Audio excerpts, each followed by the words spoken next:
Part II, Chapter 4 of A Brief History of English and American Literature.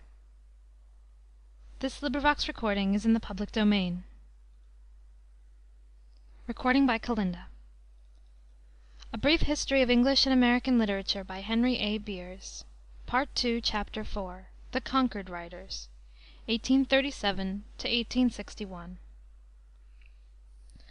There has been but one movement in the history of the American mind which has given to literature a group of writers having coherence enough to merit the name of a school.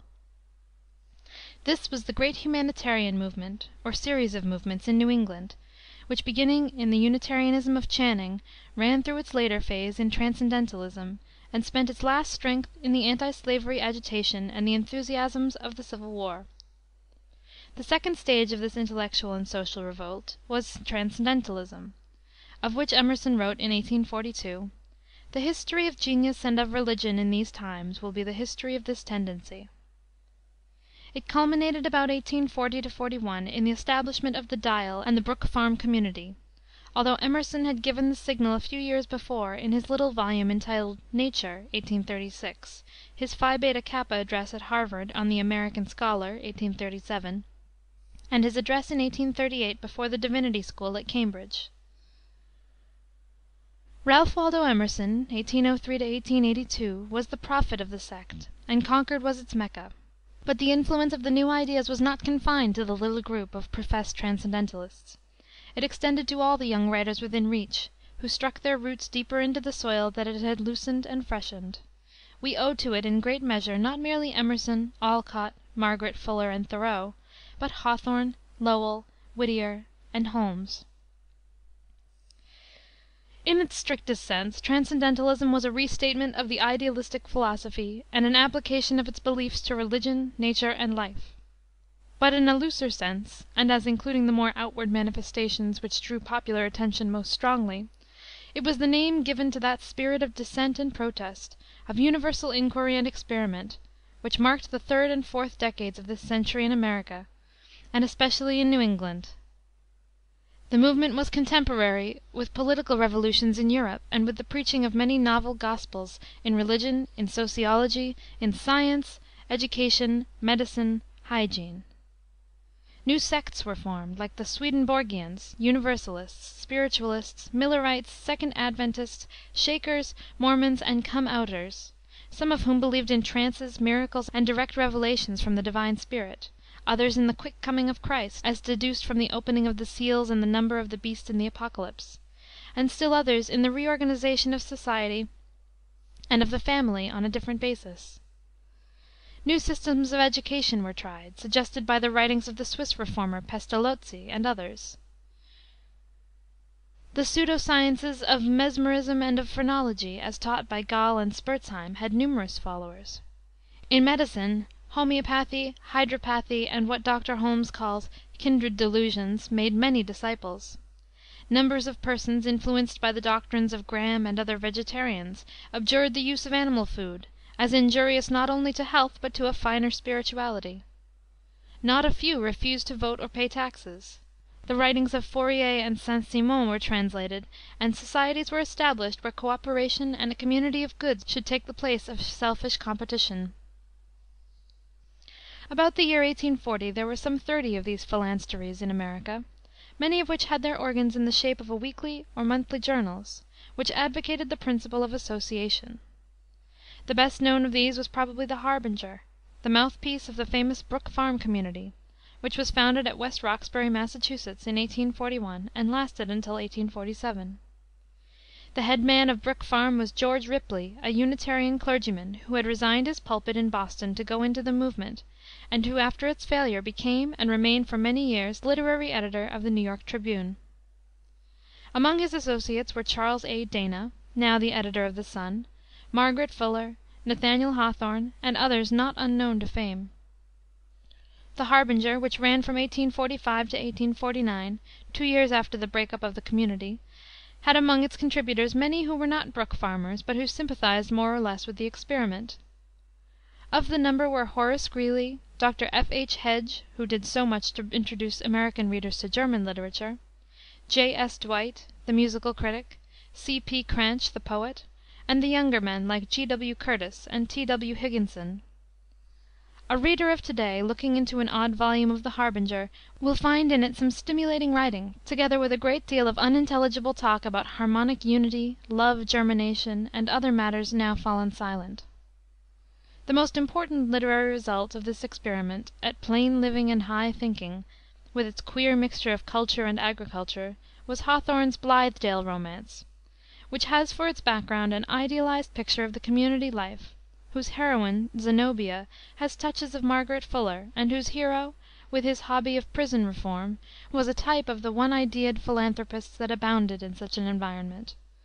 Hawthorne's attitude was always in part one of reserve and criticism, an attitude which is apparent in the reminiscences of Brook Farm in his American Note Books, wherein he speaks with a certain resentment of "Miss Fuller's transcendental heifer," which hooked the other cows, and was evidently, to Hawthorne's mind, not unsymbolic in this respect of Miss Fuller herself.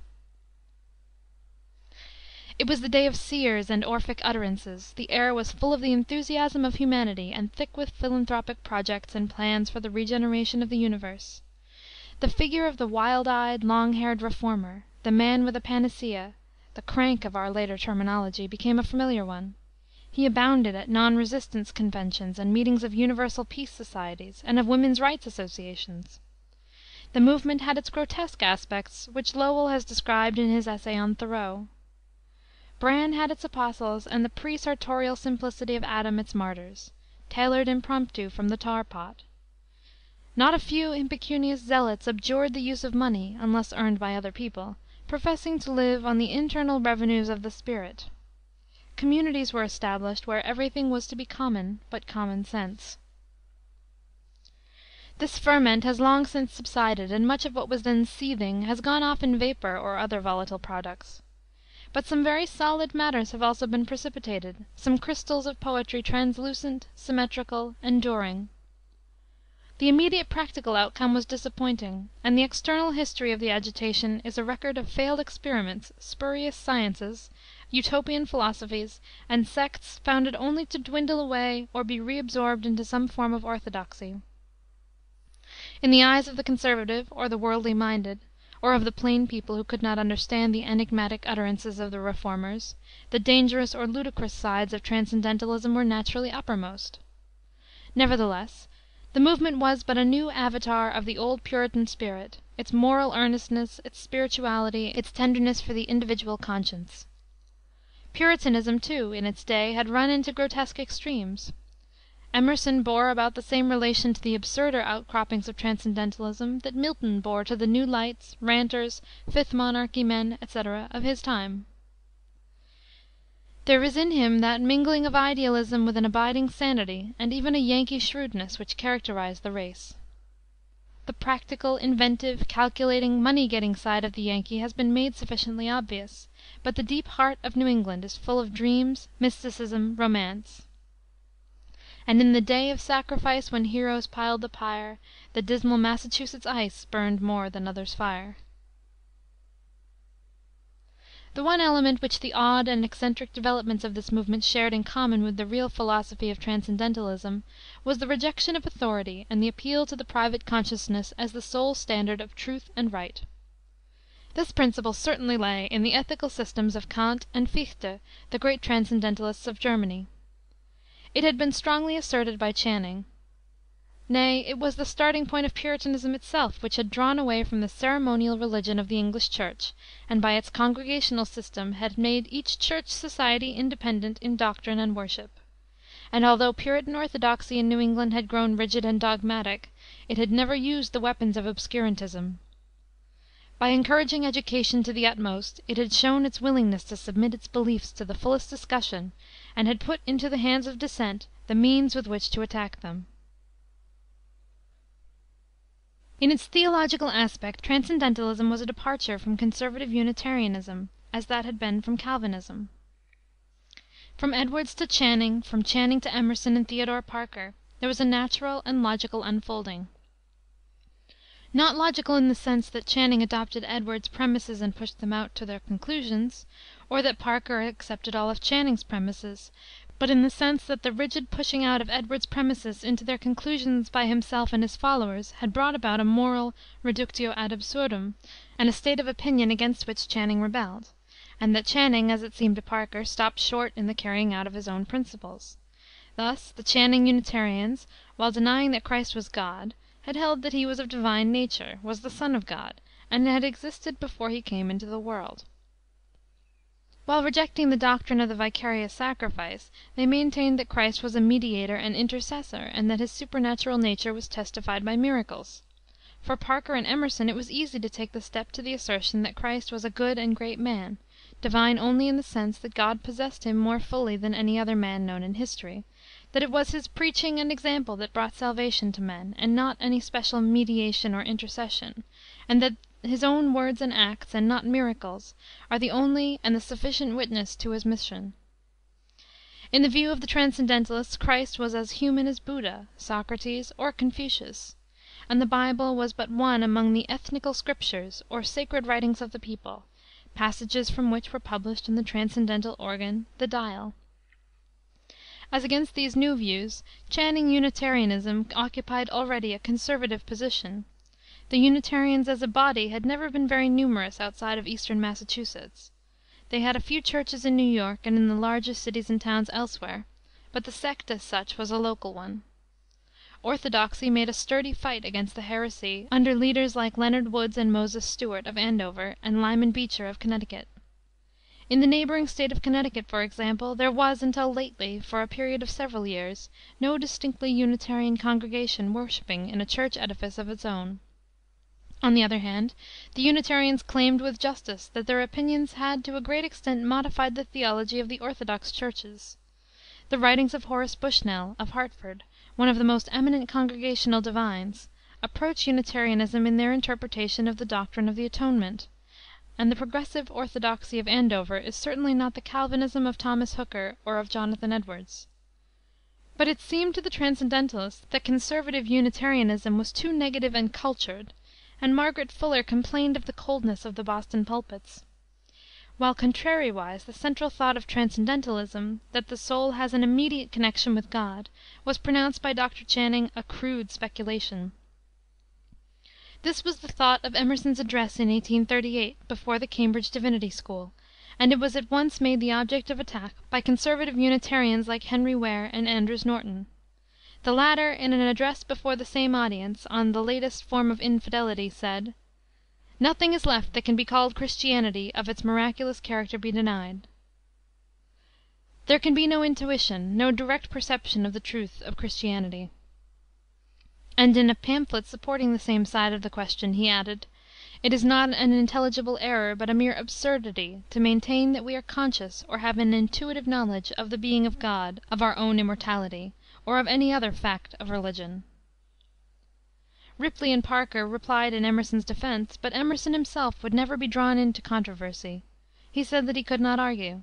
He announced truths; his method was that of the seer, not of the disputant.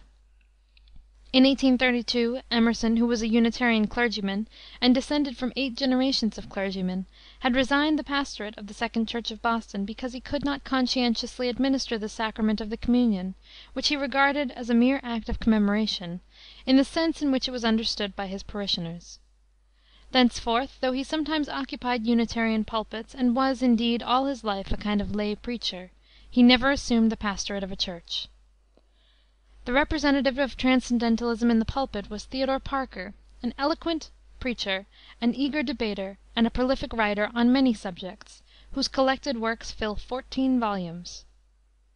Parker was a man of strongly human traits, passionate, independent, intensely religious, but intensely radical, who made for himself a large personal following. The more advanced wing of the Unitarians were called, after him, Parkerites. Many of the Unitarian churches refused to fellowship with him, and the large congregation or audience which assembled in the music hall to hear his sermons was stigmatized as a boisterous assembly, which came to hear Parker preach irreligion. It has been said on its philosophical side, New England Transcendentalism was a restatement of idealism. The impulse came from Germany, from the philosophical writings of Kant, Fichte, Jacobi, and Schelling, and from the works of Coleridge and Carlyle, who had domesticated German thought in England. In Channing's Remarks on a National Literature, quoted in our last chapter, the essayist urged that our scholars should study the authors of France and Germany as one means of emancipating American letters from a slavish dependence on British literature. And in fact German literature began not long after to be eagerly studied in New England. Emerson published an American edition of Carlyle's Miscellanies, including his essays on German writers, that had appeared in England between 1822 and 1830. In 1838 Ripley began to publish Specimens of Foreign Standard Literature, which extended to 14 volumes. In his work of translating and supplying introductions to the matter selected, he was helped by Ripley, Margaret Fuller, John S. Dwight, and others who had more or less connection with the Transcendental movement. The definition of the new faith given by Emerson in his lecture on the Transcendentalist, 1842, is as follows: "What is popularly called Transcendentalism among us is idealism.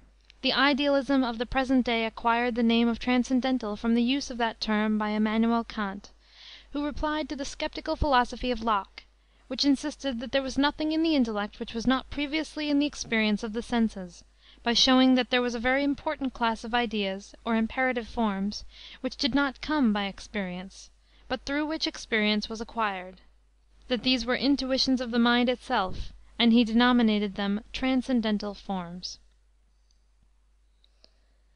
Idealism denies the independent existence of matter. Transcendentalism claims for the innate ideas of God and the soul a higher assurance of reality than for the knowledge of the outside world derived through the senses. Emerson shares the noble doubt of idealism. He calls the universe a shade, a dream, this great apparition. "It is a sufficient account of that experience we call the world," he wrote in Nature, "that God will teach a human mind, and so makes it the receiver of a certain number of congruent sensations which we call sun and moon, man and woman, house and trade. In my utter impotence to test the authenticity of the report of my senses, to know whether the impressions on me correspond with outlying objects, what difference does it make whether Orion is up there in heaven, or some god paints the image in the firmament of the soul? On the other hand, our evidence of the existence of God and of our own souls, and our knowledge of right and wrong, are immediate, and are independent of the senses. We are in direct communication with the Oversoul, the Infinite Spirit. The soul in man is the background of our being, an immensity not possessed, that can not be possessed. From within or from behind, a light shines through us upon things, and makes us aware that we are nothing, but the light is all. Revelation is an influx of the divine into our mind. It is an ebb of the individual rivulet before the flowing surges of the sea of life. In moods of exaltation, and especially in the presence of nature, this contact of the individual soul with the absolute is felt. All mean egotism vanishes. I become a transparent eyeball. I am nothing. I see all. The currents of the universal being circulate through me. I am part and particle of God. The existence and attributes of God are not deducible from history or from natural theology, but are thus directly given us in consciousness. In his essay on the Transcendentalist, Emerson says, "His experience inclines him to behold the procession of facts you call the world as flowing perpetually outward from an invisible, unsounded center in himself, center alike of him and of them, and necessitating him to regard all things as having a subjective or relative existence, relative to that aforesaid unknown center of him. There is no bar or wall in the soul where man, the effect, ceases, and God, the cause, begins. We lie open on one side to the deeps of spiritual nature, to the attributes of God." Emerson's point of view, though familiar to students of philosophy, is strange to the popular understanding, and hence has arisen the complaint of his obscurity. Moreover, he apprehended and expressed these ideas as a poet, in figurative and emotional language, and not as a metaphysician, in a formulated statement. His own position in relation to systematic philosophers is described in what he says of Plato, in his series of sketches entitled Representative Men, 1850. "He has not a system. The dearest disciples and defenders are at fault. He attempted a theory of the universe, and his theory is not complete or self evident. One man thinks he means this, and another that. He has said one thing in one place and the reverse of it in another place. It happens, therefore, that, to many students of more formal philosophies, Emerson's meaning seems elusive, and he appears to write from temporary moods and to contradict himself. Had he attempted a reasoned exposition of the transcendental philosophy, instead of writing essays and poems, he might have added one more to the number of system mongers, but he would not have taken that significant place which he occupies in the general literature of the time, nor exerted that wide influence upon younger writers which has been one of the stimulating forces in the American thought. It was because Emerson was a poet that he is our Emerson. And yet it would be impossible to disentangle his peculiar philosophical ideas from the body of his writings, and to leave the latter to stand upon their own merits as literature merely. He is the poet of certain high abstractions, and his religion is central to all his work, excepting, perhaps, his English Traits, 1856, an acute study of national characteristics, and a few of his essays and verses, which are independent of any particular philosophical standpoint. When Emerson resigned his parish in 1832, he made a short trip to Europe, where he visited Carlyle at Craigenputtoch and Landor at Florence. On his return he retired to his birthplace, the village of Concord, Massachusetts, and settled down among his books and his fields, becoming a sort of glorified farmer, but issuing frequently from his retirement to instruct and delight audiences of thoughtful people at Boston and at other points all through the country. Emerson was the perfection of a lyceum lecturer. His manner was quiet but forcible, his voice of charming quality, and his enunciation clean-cut and refined. The sentence was his unit in composition. His lectures seemed to begin anywhere and to end anywhere, and to resemble strings of exquisitely polished sayings rather than continuous discourses. His printed essays, with unimportant exceptions, were first written and delivered as lectures. In 1836 he published his first book, Nature, which remains the most systematic statement of his philosophy. It opened a fresh spring-head in American thought, and the words of its introduction announced that its author had broken with the past. Why should not we also enjoy an original relation to the universe? Why should we not have a poetry and philosophy of insight and not of tradition, and a religion by revelation to us and not the history of theirs? It took 11 years to sell 500 copies of this little book. But the year following its publication, the remarkable Phi Beta Kappa address at Cambridge on the American Scholar electrified the little public of the university. This is described by Lowell as an event without any former parallel in our literary annals, a scene to be always treasured in the memory for its picturesqueness and its inspiration. What crowded and breathless aisles, what windows clustering with eager heads, what grim silence of foregone descent! To Concord came many kindred spirits, drawn by Emerson's magnetic attraction. Thither came from Connecticut Amos Bronson Alcott, born a few years before Emerson, whom he outlived. A quaint and benignant figure, a visionary and a mystic even among the Transcendentalists themselves, and one who lived in unworldly simplicity the life of the soul. Alcott had taught school at Cheshire, Connecticut, and afterward at Boston on an original plan, compelling his scholars, for example, to flog him when they did wrong, instead of taking a flogging themselves. The experiment was successful until his Conversations on the Gospels, in Boston, and his insistence upon admitting colored children to his benches, offended conservative opinion and broke up his school. Alcott renounced the eating of animal food in 1835. He believed in the union of thought and manual labor, and supported himself for some years by the work of his hands, gardening, cutting wood, etc. He traveled into the West and elsewhere, holding conversations on philosophy, education, and religion. He set up a little community at the village of Hartford, which was rather less successful than Brook Farm, and he contributed Orphic sayings to the Dial, which were harder for the exoteric to understand than even Emerson's Brahma or the Oversoul.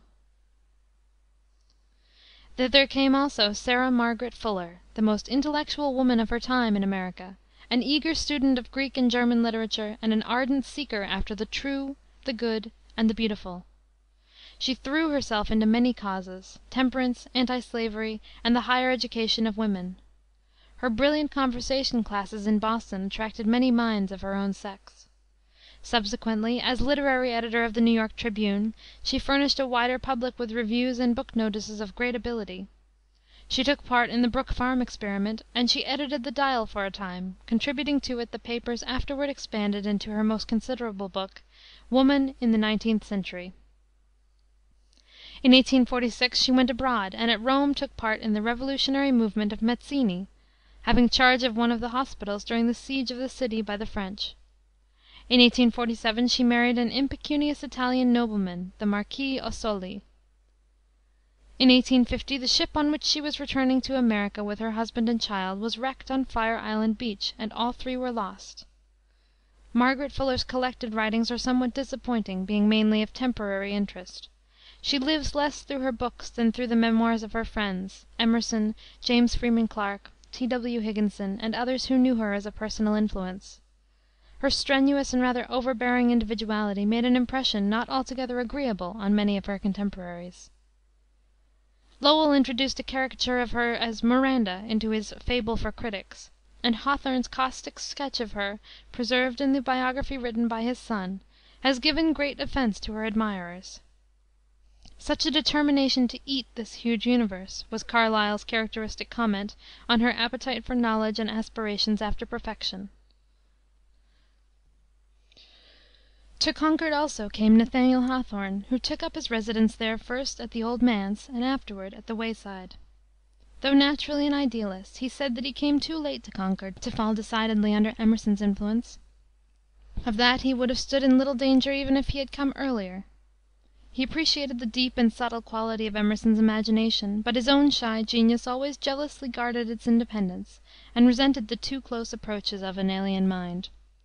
Among the native disciples of Emerson at Concord the most noteworthy were Henry Thoreau and his friend and biographer, William Ellery Channing, Jr., a nephew of the great Channing. Channing was a contributor to the Dial, and he published a volume of poems which elicited a fiercely contemptuous review from Edgar Poe. Though disfigured by affectation and obscurity, many of Channing's verses were distinguished by true poetic feeling, and the last line of his little piece, A Poet's Hope, "If my bark sink, 'tis to another sea," has taken a permanent place in the literature of Transcendentalism. The private organ of the Transcendentalists was the Dial, a quarterly magazine published from 1840 to 1844, and edited by Emerson and Margaret Fuller. Among its contributors, besides those already mentioned, were Ripley, Thoreau, Parker, James Freeman Clarke, Charles A. Dana, John S. Dwight, C. P. Cranch, Charles Emerson, and William H. Channing, another nephew of Dr. Channing. It contained, along with a good deal of rubbish, some of the best poetry and prose that have been published in America. The most lasting part of its contents were those contributions of Emerson and Thoreau. But even as a whole, it is so unique a waymark in the history of our literature that all its 4 volumes, copies of which had become scarce, have been recently reprinted in answer to a demand certainly very unusual in the case of an extinct periodical. From time to time Emerson collected and published his lectures under various titles. A first series of essays came out in 1841, and a second in 1844, The Conduct of Life in 1860, Society and Solitude in 1870, Letters and Social Aims in 1876, and The Fortune of the Republic in 1878. In 1847 he issued a volume of poems, and in 1865 May Day and Other Poems. These writings as a whole were variations on a single theme, expansions and illustrations of the philosophy set forth in Nature and his early addresses. They were strikingly original, rich in thought, filled with wisdom, with lofty morality and spiritual religion. Emerson, said Lowell, first cut the cable that bound us to English thought, and gave us a chance at the dangers and glories of blue water. Nevertheless, as it used to be the fashion to find an English analogue for every American writer, so that Cooper was called the American Scott, and Mrs. Sigourney was described as the Hemans of America, a well-worn critical tradition has coupled Emerson with Carlyle. That his mind received a nudge from Carlyle's early essays and from Sartor Resartus is beyond a doubt. They were lifelong friends and correspondents, and Emerson's Representative Men is in some sort a counterpart of Carlyle's Hero Worship. But in temper and style the two writers were widely different. Carlyle's pessimism and dissatisfaction with the general drift of things gained upon him more and more, while Emerson was a consistent optimist to the end. The last of his writings published during his lifetime, The Fortune of the Republic, contrasts strangely in its hopefulness with the desperation of Carlyle's later utterances. Even in presence of the doubt as to man's personal immortality, he takes refuge in a high and stoical faith. "I think all sound minds rest on a certain preliminary conviction, namely, that if it be best that conscious personal life shall continue, it will continue; and if not best, then it will not; and we, if we saw the whole, should of course see that it was better so." It is this conviction that gives to Emerson's writings their serenity and their tonic quality at the same time that it narrows the range of his dealings with life. As the idealist declines to cross examine those facts which he regards as merely phenomenal, and looks upon this outward face of things as upon a mask not worthy to dismay the fixed soul, so the optimist turns away his eyes from the evil which he disposes of as merely negative and as the shadow of good. Hawthorne's interest in the problem of sin finds little place in Emerson's philosophy. Passion comes not nigh him, and Faust disturbs him with its disagreeableness. Pessimism is to him the only skepticism. The greatest literature is that which is the most broadly human, or, in other words, that which will square best with all philosophies. But Emerson's genius was interpretive rather than constructive. The poet dwells in the cheerful world of phenomena. He is most the poet who realizes most intensely the good and bad of human life. But idealism makes experience shadowy and subordinates action to contemplation. To it the cities of men, with their frivolous populations, are but sailing foam bells along thought's causing stream. Shakspere does not forget that the world will one day vanish like the baseless fabric of a vision, and that we ourselves are such stuff as dreams are made on. But this is not the mood in which he dwells. Again, while it is for the philosophers to reduce variety to unity, it is the poet's task to detect the manifold under uniformity. In the great creative poets, in Shakspere and Dante and Goethe, how infinite the swarm of persons, the multitude of forms! But with Emerson the type is important, the common element. In youth we are mad for persons, but the larger experience of man discovers the identical nature appearing through them all. The same, he exclaims in his essay on Plato. Friend and foe are of one stuff, the plowman, the plow, and the furrow are of one stuff. And this is the thought in Brahma. They reckon ill who leave me out. When me they fly I am the wings, I am the doubter and the doubt, and I the hymn the Brahmin sings. It is not easy to fancy a writer who holds this altitude toward persons descending to the composition of a novel or a play. Emerson showed, indeed, a fine power of character analysis in his English Traits and Representative Men, and in his memoirs of Thoreau and Margaret Fuller. There is even a sort of dramatic humor in his Portrait of Socrates. But upon the whole he stands midway between constructive artists, whose instinct it is to tell a story or sing a song, and philosophers, like Schelling, who give poetic expression to a system of thought. He belongs to the class of minds of which Sir Thomas Browne is the best English example. He set a high value upon Browne, to whose style his own, though far more sententious, bears a resemblance.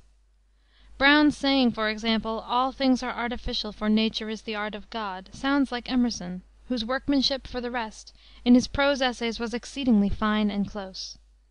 He was not afraid to be homely and racy in expressing thought of the highest spirituality. "Hitch your wagon to a star" is a good instance of his favorite manner. Emerson's verse often seems careless in technique. Most of his pieces are scrappy and have the air of runic rhymes, or little oracular voicings, as they say in Concord, in rhythmic shape, of single thoughts on worship, character, heroism, art, politics, culture, etc. The content is the important thing, and the form is too frequently awkward or bald. Sometimes, indeed, in the clear obscure of Emerson's poetry, the deep wisdom of the thought finds its most natural expression in the imaginative simplicity of the language. But though this artlessness in him became too frequently in his imitators, like Thoreau and Ellery Channing, an obtruded simplicity, among his own poems are many that leave nothing to be desired in point of wording and of verse.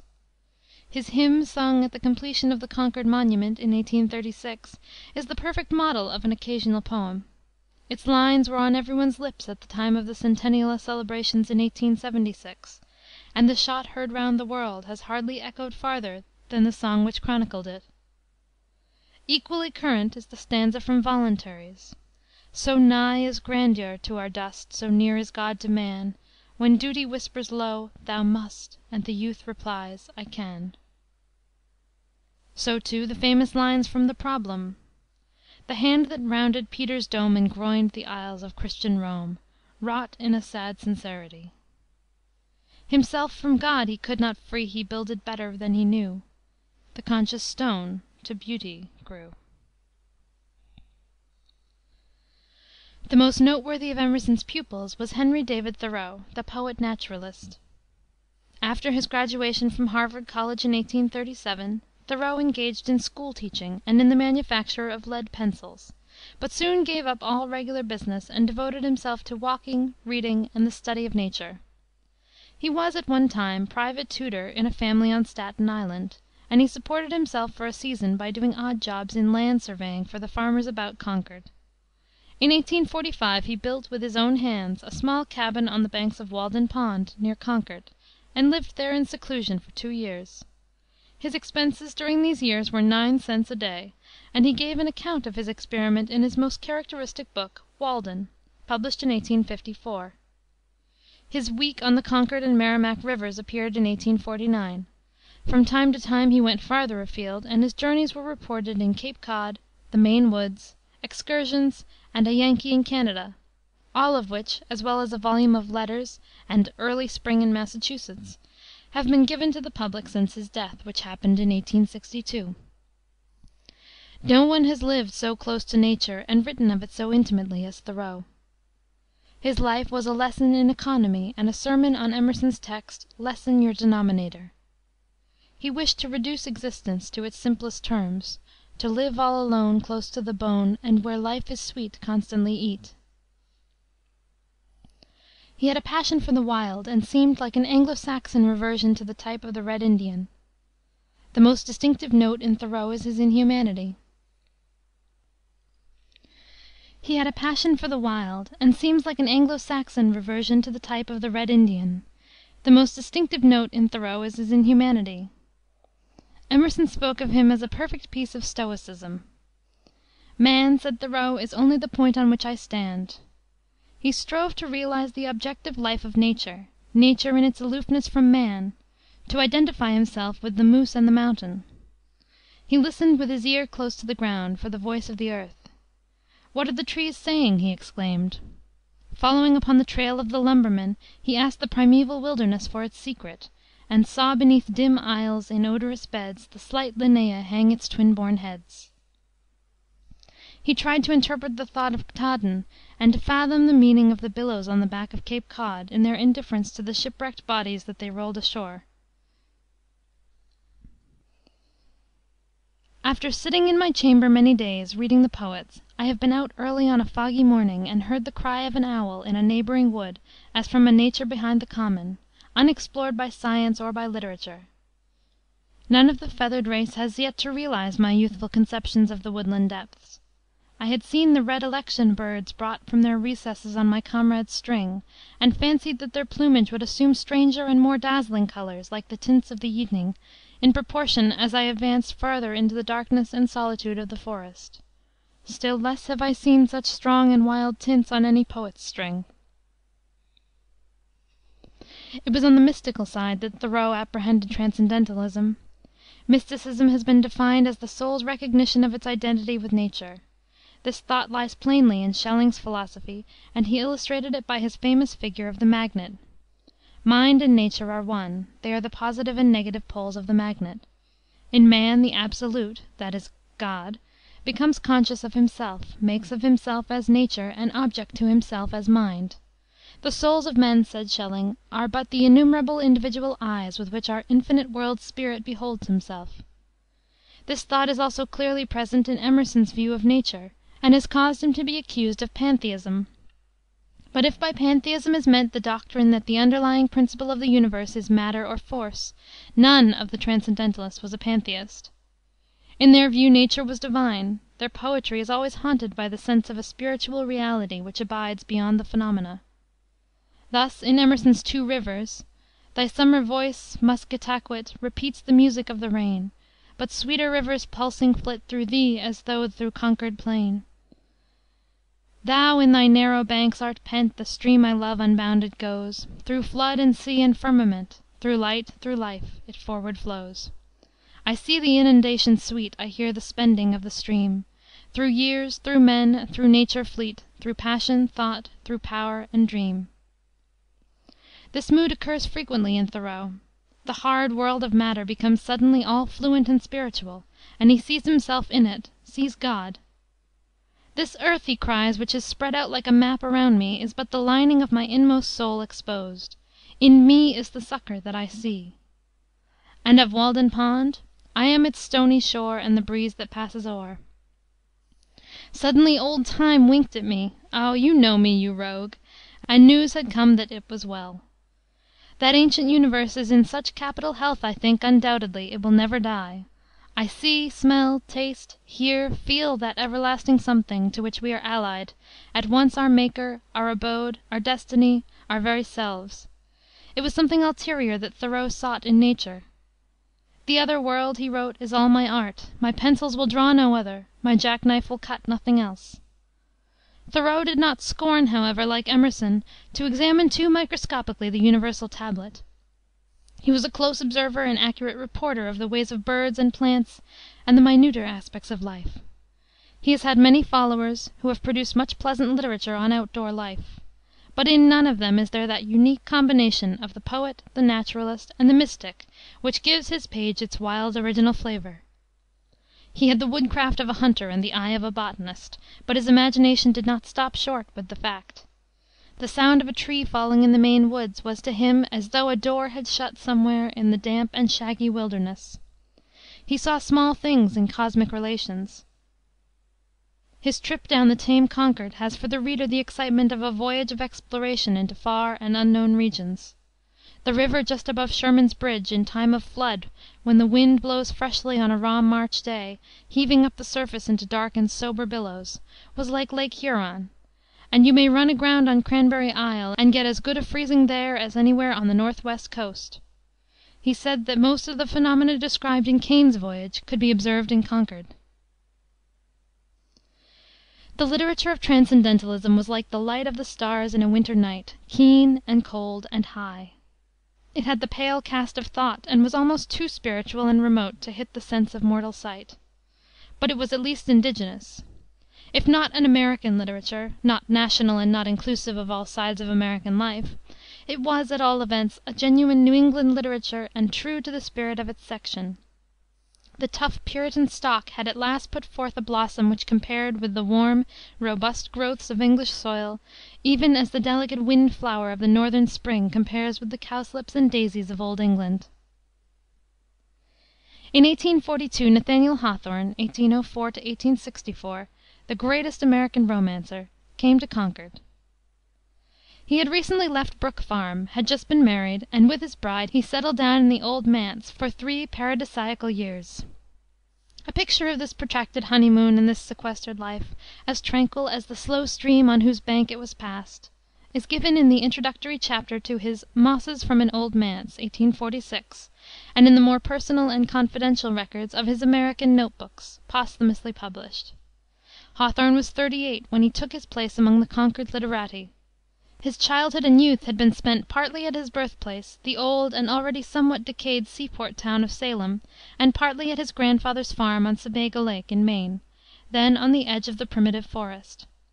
Maine did not become a state, indeed, until 1820, the year before Hawthorne entered Bowdoin College, whence he was graduated in 1825, in the same class with Henry W. Longfellow and 1 year behind Franklin Pierce, afterward President of the United States.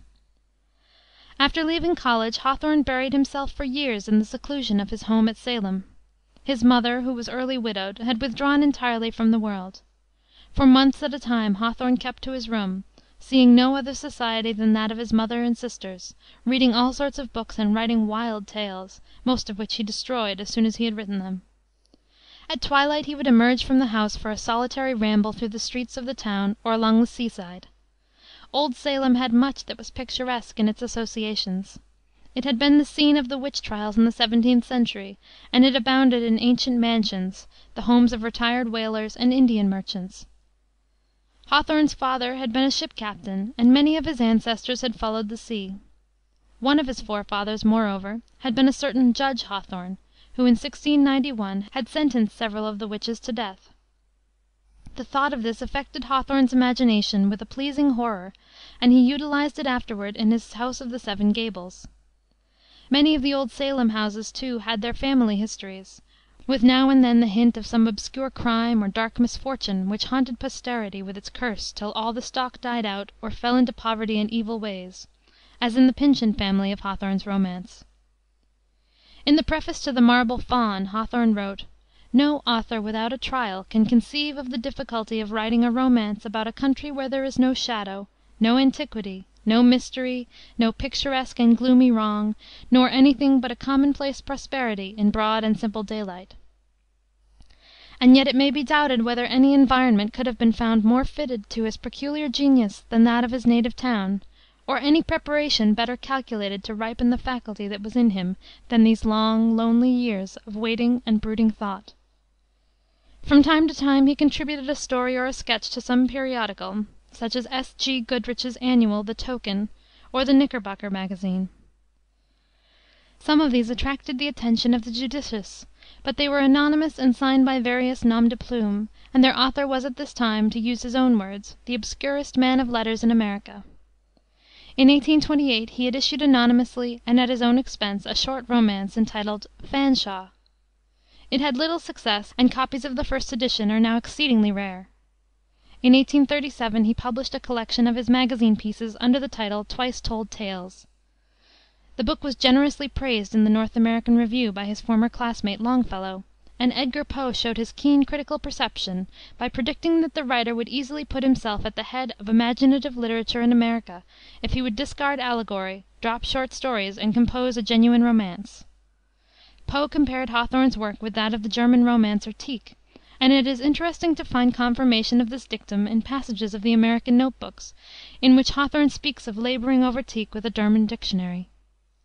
The Twice Told Tales are the work of a recluse, who makes guesses at life from a knowledge of his own heart, acquired by a habit of introspection, but who has had little contact with men. Many of them were shadowy, and others were morbid and unwholesome, but their gloom was of an interior kind, never the physically horrible of Poe. It arose from weird psychological situations, like that of Ethan Brand in his search for the unpardonable sin. Hawthorne was true to the inherited instinct of Puritanism. He took the conscience for his theme, and in these early tales he was already absorbed in the problem of evil, the subtle ways in which sin works out its retribution, and the species of fate or necessity that the wrong-doer makes for himself in the inevitable sequences of his crime. Hawthorne was strongly drawn towards symbols and types, and never quite followed Poe's advice to abandon allegory. The Scarlet Letter and his other romances are not, indeed, strictly allegories, since the characters are men and women, and not mere personifications of abstract qualities. Still, they all have a certain allegorical tinge. In the Marble Faun, for example, Hilda, Kenyon, Miriam, and Donatello have been ingeniously explained as personifications respectively of the conscience, the reason, the imagination, and the senses. Without going so far as this, it is possible to see in these, and in Hawthorne's other creations, something typical and representative. He uses his characters like algebraic symbols to work out certain problems with. They are rather more and yet rather less than flesh and blood individuals. The stories in Twice Told Tales and in the second collection, Mosses from an Old Manse, 1846, are more openly allegorical than his later work. Thus, the Minister's Black Veil is a sort of anticipation of Arthur Dimmesdale in the Scarlet Letter. From 1846 to 1849 Hawthorne held the position of Surveyor of the Custom House of Salem. In the preface to the Scarlet Letter he sketched some of the government officials with whom this office had brought him into contact in a way that gave some offense to the friends of the victims and a great deal of amusement to the public. Hawthorne's humor was quiet and fine like Irving's, but less genial and with more a satiric edge to it. The book last named was written at Salem and published in 1850, just before its author's removal to Lenox, now a sort of inland Newport, but then an unfashionable resort among the Berkshire hills. Whatever obscurity may have hung over Hawthorne hitherto was effectually dissolved by this powerful tale, which was as vivid in coloring as the implication of its title. Hawthorne chose for his background the somber life of the early settlers in New England. He had always been drawn toward this part of American history, and in Twice Told Tales had given some illustrations of it in Endicott's Red Cross and Legends of the Province House. Against this dark foil moved in strong relief the figures of Hester Prynne, the woman taken in adultery, her paramour, the Rev. Arthur Dimmesdale, her husband, old Roger Chillingworth, and her illegitimate child. In tragic power, in its grasp of the elementary passions of human nature, and its deep and subtle insight into the inmost secrets of the heart, this is Hawthorne's greatest book. He never crowded his canvas with figures. In the Blithedale romance and the Marble Faun there is the same partie carrée, or group of 4 characters. In the House of the Seven Gables there are 5.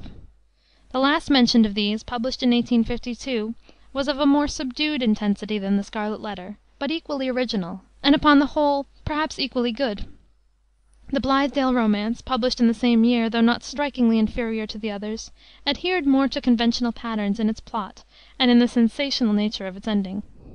The suicide of the heroine by drowning, and the terrible scene of the recovery of her body, were suggested to the author by an experience of his own on Concord River, the account of which, in his own words, may be read in Julian Hawthorne's Nathaniel Hawthorne and His Wife. In 1852 Hawthorne returned to Concord and bought the Wayside property, which he retained until his death. But in the following year his old college friend Pierce, now become president, appointed him consul to Liverpool, and he went abroad for 7 years. The most valuable fruit of his foreign residence was the Romance of the Marble Faun, 1860, the longest of his fictions and the richest in descriptive beauty. The theme of this was the development of the soul through the experience of sin. There is a haunting mystery thrown about the story, like a soft veil of mist, veiling the beginning and the end. There is even a delicate teasing suggestion of the preternatural in Donatello, the Faun, a creation as original as Shakspere's Caliban or Fouquet's Undine, and yet quite on this side the border line of the human. Our Old Home, a book of charming papers on England, was published in 1863. Manifold experience of life and contact with men, affording scope for his always keen observation, had added range, fullness, warmth to the imaginative subtlety which had manifested itself even in his earliest tales. 2 admirable books for children, the Wonder Book and Tanglewood Tales, in which the classic mythologies were retold, should also be mentioned in the list of Hawthorne's writings, as well as the American, English, and Italian note books, the first of which contains the seed thoughts of some of his finished works, together with hundreds of hints for plots, episodes, descriptions, etc., which he never found time to work out. Hawthorne's style, in his first sketches and stories a little stilted and bookish, gradually acquired an exquisite perfection, and is as well worth study as that of any prose classic in the English tongue. Hawthorne was no transcendentalist. He dwelt much in a world of ideas, and he sometimes doubted whether the tree on the bank or its image in the stream were the more real.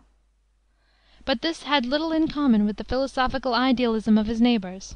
He reverenced Emerson, and he held kindly intercourse, albeit a silent man and easily bored, with Thoreau and Ellery Channing, and even with Margaret Fuller. But his sharp eye saw whatever was whimsical or weak in the apostles of the new faith. He had little enthusiasm for causes or reforms, and among so many abolitionists he remained a Democrat, and even wrote a campaign life of his friend Pierce. The village of Concord has perhaps done more for American literature than the city of New York. Certainly there are few places where associations, both patriotic and poetic, cluster so thickly. At one side of the grounds of the old manse, which has the river at its back, runs down a shaded lane to the Concord monument and the figure of the Minute Man, and the successor of the rude bridge that arched the flood. Scarce 2 miles away, among the woods, is little Walden, God's Drop. The men who made Concord famous are asleep in Sleepy Hollow, yet still their memory prevails to draw seekers after truth to the Concord Summer School of Philosophy, which meets every year to reason high of God, freedom, and immortality, next door to the Wayside, and under the hill on whose ridge Hawthorne wore a path as he paced up and down beneath the hemlocks.